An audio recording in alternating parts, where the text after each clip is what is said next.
دور موجود کے محققین یہ کہتے ہیں کہ تم پردے میں عورت کو سمیٹ کر کے اس کی آزادی سلب کرنا چاہتے ہو، واجبی سا پردہ کافی ہے،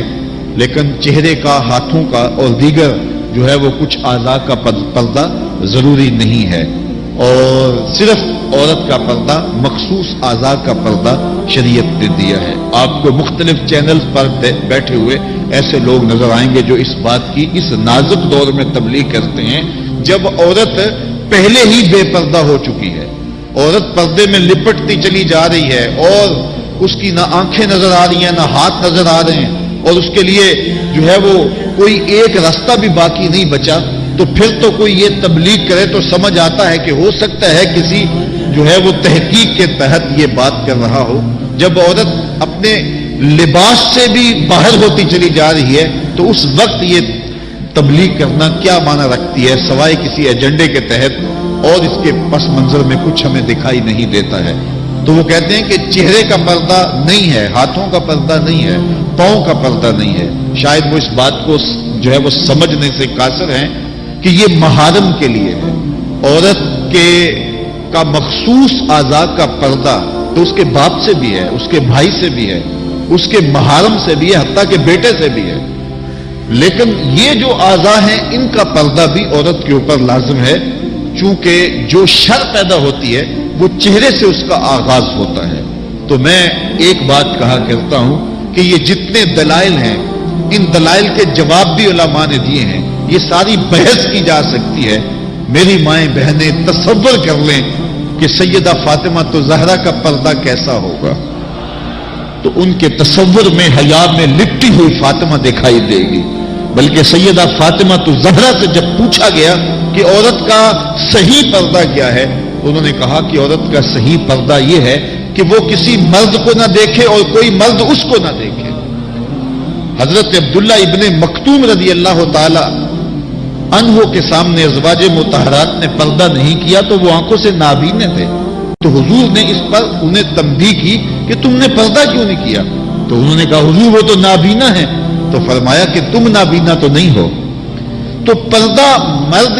مرد سے بھی ہے، جہاں فتنے کا امکان بھی ہو، شریعت نے وہ راستہ ہی مسدود کر دیا ہے تاکہ کل کوئی فتنہ کھڑا نہ ہو جائے۔ تو میں سادی سی بات یہ کرتا ہوں کہ پردے کے حوالے سے دلائل کی دنیا بھی ایک بہت بڑی دنیا ہے، لیکن میری مائیں اور بہنیں یہ تصور کریں کہ سیدہ فاطمہ تو زہرا کا پردہ کیا ہوگا،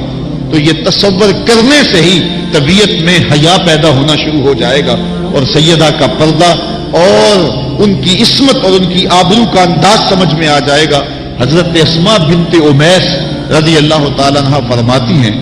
کہ میں سیدہ فاطمہ تو زہرا کے پاس بیٹھا کرتی تھی اور انہیں سب سے زیادہ فکر اس بات کی تھی کہ زندگی میں تو عورت اپنے پردے کی حفاظت کر لیتی ہے، لیکن مرنے کے بعد جب پٹڑے پہ چارپائی پہ اسے ڈالا جاتا ہے تو اس کا جسم جو ہے وہ جنبش کرتا ہے اور وہ مختار نہیں ہوتی ہے، تو اعضاء دکھائی بھی دیتے ہیں، اعضاء کی حیت بھی سمجھ میں آتی ہے، تو یہ بڑا مشکل لمحہ ہوگا جو مرنے کے بعد درپیش ہوتا ہے۔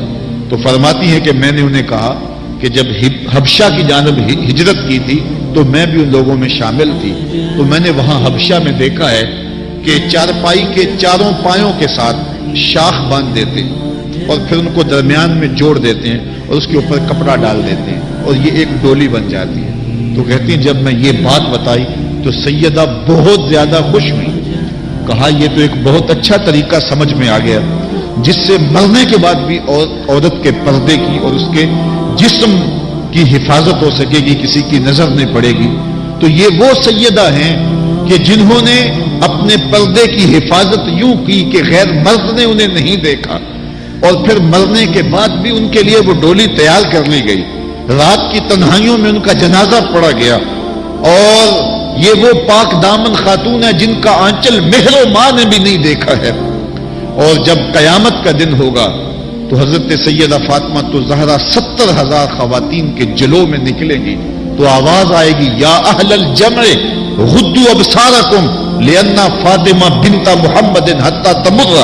اے لوگوں نگاہیں نیچی کر لو، محمد عربی کی بیٹی کی سواری گزر رہی۔